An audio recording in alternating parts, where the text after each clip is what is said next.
Everyone, my name is Vernisha Jones and I am the president of the West Garfield Park Youth Council. And we believe that we are the solution to the issues in our community. Our theme is Nothing With Us, Without Us. The West Garfield Park Youth Council is sponsored by Fathers Who Care, which is a nonprofit organization located on the west side of Chicago within the West Garfield Park community. The West Garfield Park Youth Council is comprised of young people from our community whose focus and concern is youth leadership and a voice within a community to reduce senseless violence and illegal substance use. We invite people all over, especially our young people, to come in and see what we're all about. Our show will be scheduled every Thursday at 7 p.m. Again, that is every Thursday at 7 p.m. You can also view our show online at www.cantv.org/live. Again, that is www.cantv.org/live. Tonight, we have the pleasure of speaking with someone whose work truly embodies service, leadership, and community transformation. Our guest, Daijuan Solomon. I said it wrong. Daijuan Solomon is a Chicago native and graduate of Morgan Park High School. He continued his education at Olive Harvey College and Robert Morris University, building the foundation for a career rooted in mental health, advocacy, and impact. Daijuan has worked with C4 Community Counseling Centers of Chicago in the Substance Use and Recovery Program, and he has spent the last 2 years serving as a dedicated mental health clinician. His experience spans anti-violence initiatives, victim advocacy, case management, and evidence-based approaches that support real, lasting change. On top of his community work, he also serves as the Chief Financial Officer of Pretty Clean and Green LLC, showing that leadership and purpose can blend also across different fields. He's a father, a mentor, and a committed advocate for growth, healing, and opportunity. So please, everyone, help me welcome Daijuan Solomon. Thank you. Thank you for being a guest on my show this evening. So you ready to get into some questions? No problem. Okay, so you're a Chicago native who attended Morgan Park High School. How was it growing up? Like what area did you grow up? Did you grow up on the west side? Was you on the west side? No. Okay, so how was it growing up? How was it? And then how did growing up in a community that you stayed in shape the person that you are today? Well, I was born in Inglewood, south side of Chicago. Grew up in the Auburn Gresham neighborhood. The dynamics in both communities pretty much the same. Poverty, economics, it's kind of inversely related. So I've seen a lot of good and I've seen a lot of bad things. So just wanted to be different, break links to generational curses. Of course, I had my involvement in the streets and gangs, so just losing a lot of friends and losing a lot in the streets just wanted me to be better and do better. So. Okay, so you basically answered my second question. My second question was going to be asking you about how did your early life motivate you to want to do the work? Is it anything else? I know you basically said because of the stuff you have experienced or seen. Is it anything else for the reasoning behind? Was it a particular moment or something that happened in your life that caused you to be like, this is the route I want to take? Well, when I was growing up, I always kind of aspired to be a lawyer. So yeah, I seen that. I seen that. Being a debater and speaking up and talking up for people that left out and people that don't always have a voice. So that kind of gave me my platform to want to give back and help. But in 2021, I was shot or whatever in the chest, and I was paralyzed for 18 months. And during that time period, I learned a lot about myself and people. And basically, therapists got a breakthrough to me, and my caregivers kind of motivated me to want to give back and do better when I came up out of my situation and when I was done with recovery. So that's what kind of led me to the mental health field. Okay. Okay, that was strong. I didn't expect that one. That was strong. Okay, so yeah, okay, that was strong. I like that. So something traumatic happened in your life, and it caused you. Luckily, it caused you to. So okay, I know you got 4 kids. You have any sons? Yeah, I got one son. So how's that?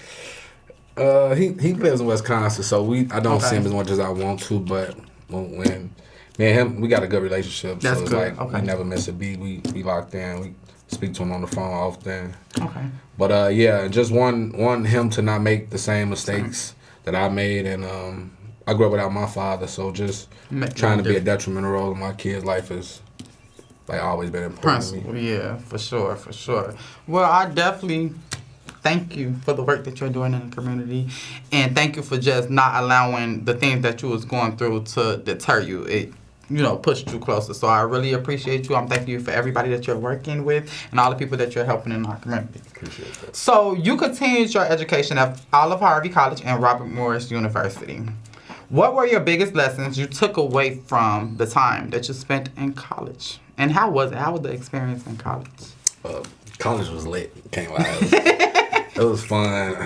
Best time I got to experience, university life and community college. So the biggest lesson that I can give to young people or somebody that's pursuing post-secondary education is basically balance your time, be consistent, be punctual, follow through with the things you do, and focus and study, and you should be successful.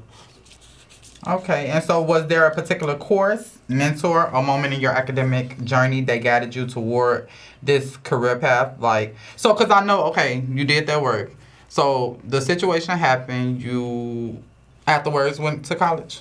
No, I went to college before. Also, you went to college before then the situation that's what, one situation happened then, that's what kind of drifted you completely. Led me to, Okay. Because I wanted to practice law at first, but I didn't know, like how my recovery was gonna look, so not knowing if I was gonna walk, so that kind of changed your perspective. Yeah, just wanted me to help people, and made me want to help people and give back.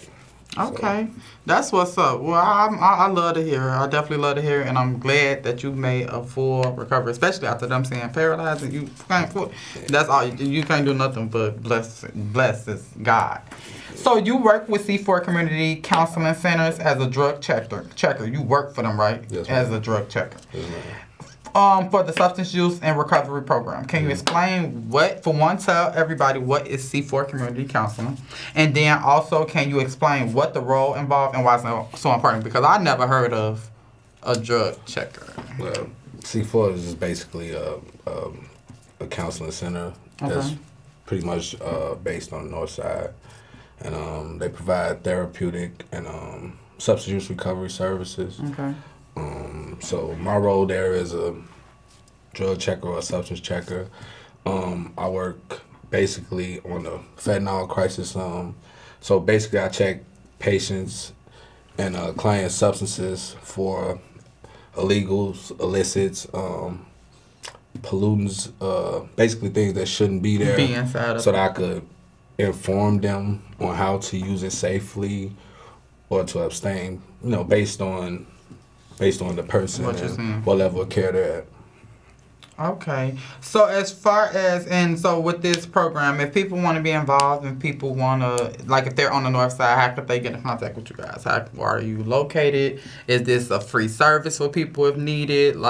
What's the background with it? Well, drug checking is basically, it's a free service that anybody could basically take advantage of. So basically, I'm doing outreach in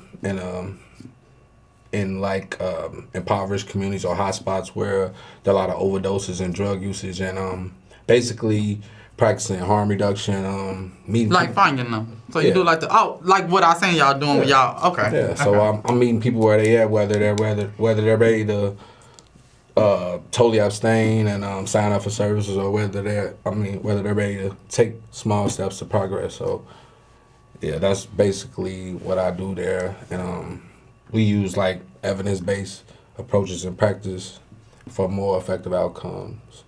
So basically, I'm a harm reduction clinician. Okay. And so, speaking of the clinician, you've been a mental health clinician. That word is kind of clinician. Yeah. For almost 2 years now. What's the most rewarding part of working this type of job? Or have you had any experiences that made you like, this is the reason why you're doing the work? Any type of... Basically, just giving back and being able to assist others and help them navigate and work through their own issues. It's pretty fulfilling for me. So.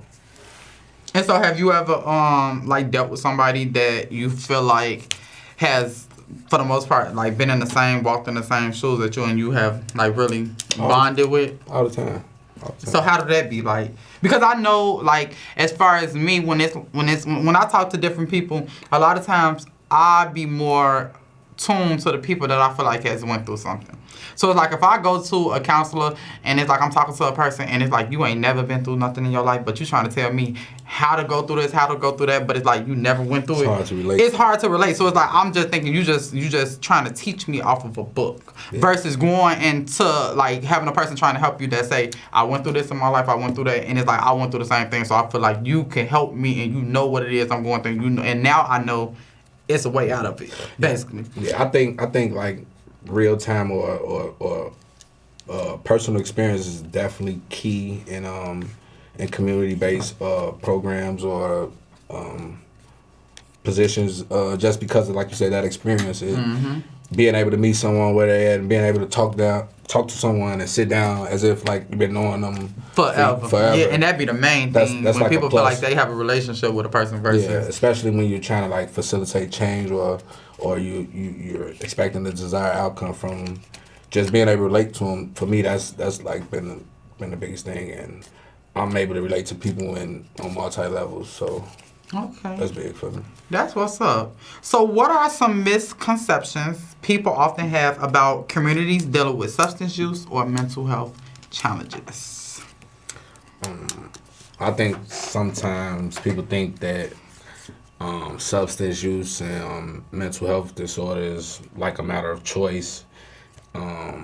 Sometimes people look at that population as failures, like they don't have willpower, and also like that only like certain people or certain demographics are affected by substance use and mental health, and also that some people believe that recovery is impossible. So I just think that from working in this field, a lot of those stigmas have went out the window for me because I'm able to see the work live itself every day. So okay, and that's a big one too, where it's like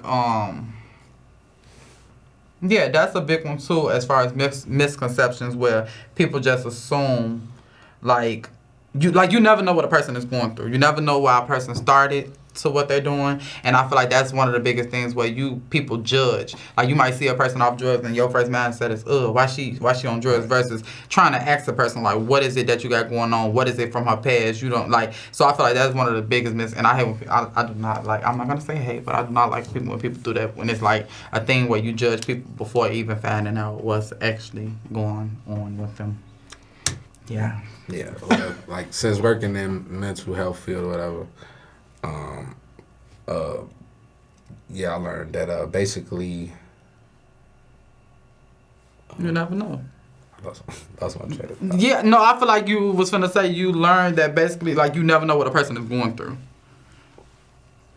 You never know what a person is going through off of the strength of it being like you done heard all type of stories. Like you might look at a person and be like, this person, and then when you talk to this person the whole time, this person done been through X, Y, and Z.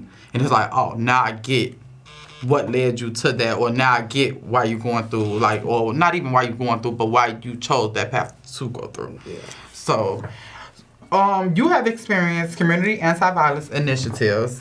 What inspired you to get involved in that type of work? I think we answered that. Well, basically, just losing a lot of friends, and like I said, my near brush with death. Just want to make a positive change in the community. So you feel like you lost a lot of your friends going into that different life? Yeah, I lost a lot of friends coming up young, old, and just seeing so much death and like the way that the streets have evolved to like a lot of senseless violence is going on. I just wanted to be a part of the solution at the being part of the problem at some point in my life. So exactly. At least you took initiative. Like some people be a part of the problem and stay a part of the problem. You was a part of the problem. You made a difference. Is this something that you want to say to young boys out here that feel like they can't get away? They can't change their life. They feel like they stuck in a shell with the life that they're living. You was able to change. Is this something that you want to tell young boys out there that you feel like is probably going through the same thing? I would basically tell them, basically go back, finish school if you didn't.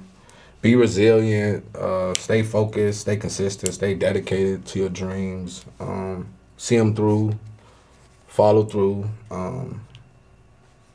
Put in the work, and you should get your desired results. Okay, I like that. So, when doing outreach or advocacy, what strategies have you found most effective in building trust with individuals? I know the one is obviously when you have something to relate to. But what are some things that you feel like draw people to you to have trust and actually go through, not just talk to you, but have that trust to be able to allow you to help them change? Basically, I kind of take a holistic approach. So basically, I'll just look at the person as a whole, and I don't try to fix them. I just kind of basically help them come up with their own solutions to whatever issues or problems that they have. And I try to help them address all the issues at once, as opposed to just trying to fix one thing or focus on one thing that a person wants to change. I just look at the individual as a whole and just work with them and basically help them facilitate the change that they want to see. Okay. So can you share a moment where you felt your advocacy truly made an impact in someone's life? Yeah. When I was working as an outreach worker, I had two clients. They were brothers, and they had got robbed at gunpoint, and they were telling me they knew the guys who did it, and they was gonna retaliate or whatever on them. And I basically kind of de-escalated the situation. I talked them down, helped them find jobs, just gave them an alternative than resulting to violence, and they still working today. So just to see them make that transition was I'm doing something meaningful. So that was big for me. Okay, and so let me take a little pause. I want to do you guys have anything going on for the holidays? Anything that you want? Any events coming up? Because I don't want to get too far in. The time be going fast, real fast. I don't want to get too far in. Do you guys have any events that you guys have coming up or anything? No, not off the mind. Okay. I'm nervous, so we have our annual Thanksgiving full drive coming up, which will be on November 22nd from 10 a.m. to 1 p.m. It will be at Michelle Clark. I don't know the exact address. I know it's right off of Harrison and Laramie. And we will be giving away full Thanksgiving meals. The turkey, the sides, all type of stuff. It'd be all type of stuff. The last year we had it, they was giving away baskets and stuff. It was a lot of stuff. It was so dope. We had the mayor there and everything. So if you're not doing anything on the 22nd, please come out and support us at Michelle Clark from 10 a.m. to 1 p.m. And also, if you want to donate anything in regards to the thing that we're doing, you can contact us at 773-287-5821. Again, that number is 773-287-5821. So the next question I have for you use evidence-based approaches in your work. Mm-hmm. What does that mean to you, and how does it change the way you support clients? Well, basically, I use my own experience, my education, my skills. And basically that allows me to apply the evidence to individual situations and gives me the most successful route or successful blueprint that I can use in that situation to help a given individual. So it's just basically using those approaches helps you help the individual holistically. Okay. Yeah, so. Okay, so what role do you believe mental health plays in breaking cycles of violence and substance use in communities? And also, what do you feel the status is right now of, like, when it comes to, like, you a black male on the west side? Well, no, south side. South side. My bad. I'm from the west side. But what do you feel like the state, I'm going to go back to that question. What is the state of Chicago right now, in your own words? I know this is a thrown out question, but what do you think? This is an easy question. Destructive. Okay. Destructive. That's a new one. Destructive. That's a new one. Every time people ask me, I say traumatized. I'm like, traumatized. I'm just like, and I feel like I'm at a point where I feel like everything is normal. Like it's crazy, but it's like in my head it'd be like stuff happen, and like that's why I got off like Facebook and stuff like that, because it's like every time I was going on Facebook, it was always something, to the point where it was like it don't feel like nothing to see something doesn't happen the next day, because it's always happening. Yeah, I'm numb to the numb to everything going on. Like bad stuff that happen. That's why I say destructive. Like for me, it's like it's beyond like a thought process. It's just like now it's like we do it to ourselves. Yeah, it's just. What I'm saying? So just a matter of people wanting to do better. So okay, and so we got 4 minutes. Didn't I tell you time we going back real fast? Okay, so I want you to let people know. Okay, you're the Chief Financial Officer of Pretty Clean and Green. What is that? And like, what's the company, and how did you become involved? Hold on, you're the Chief Officer, and how did you become involved?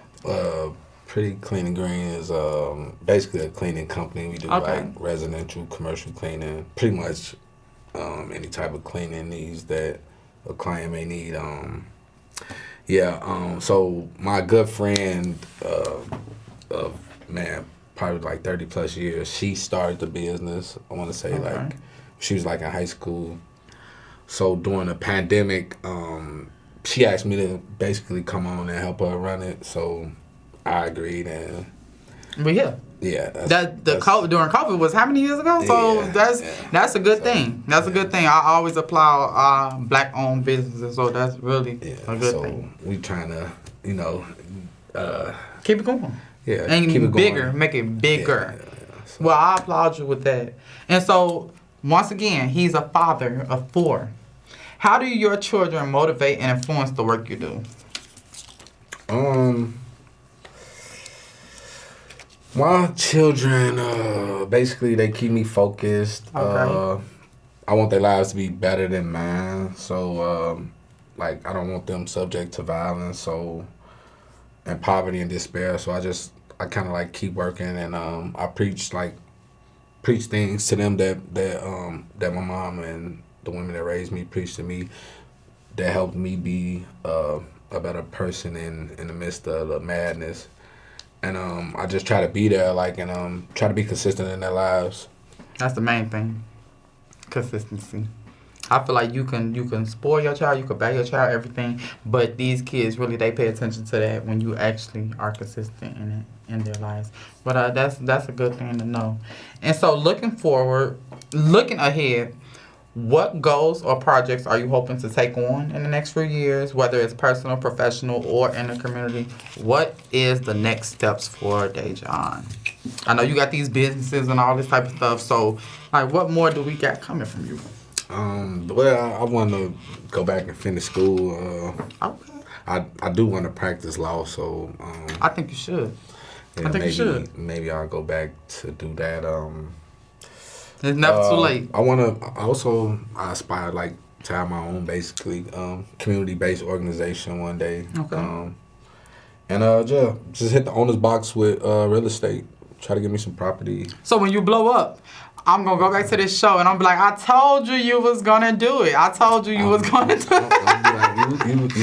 it. Nah, for real. You got to put your mind to it. As long as your mind to it, just keep on going for it. If you want to go back to school, I feel like, and that's the thing, a problem I have as well, where it's if you want to do something, you just need to do it and stop talking about it. Yep. You want to go back to school, find a little program, do something, but just do something toward the work that you want. It don't matter what route you go, as long as you're doing the steps. Yeah, as long as you're doing the steps to get there. So we're down to our last minute of the show. I want to thank you so much for sharing your journey, your purpose, and the incredible work you do in our communities. Your dedication to mental health, advocacy, and building safer, healthier environments is truly inspiring. We appreciate the heart you bring to your profession, the leadership you show in entrepreneurship, and the example you set as a father and a community servant. On behalf of our team and everyone watching, thank you for spending this time with us tonight. We wish you continued success in everything you pursue, professionally, personally, and in the lives you continue to touch. Thank you again for being. That was what you right. I know. Thanks for having me. No problem, but thank you so much for being a guest on our show. And everyone, we almost down to the last of our shows. We got a couple of more shows, so we will see you guys next week, same time, same station. And don't forget about the Thanksgiving event, November 22nd from 10 a.m. to 1 p.m. at Michelle Clark on Harrison and Laramie. See you guys later. Bye-bye.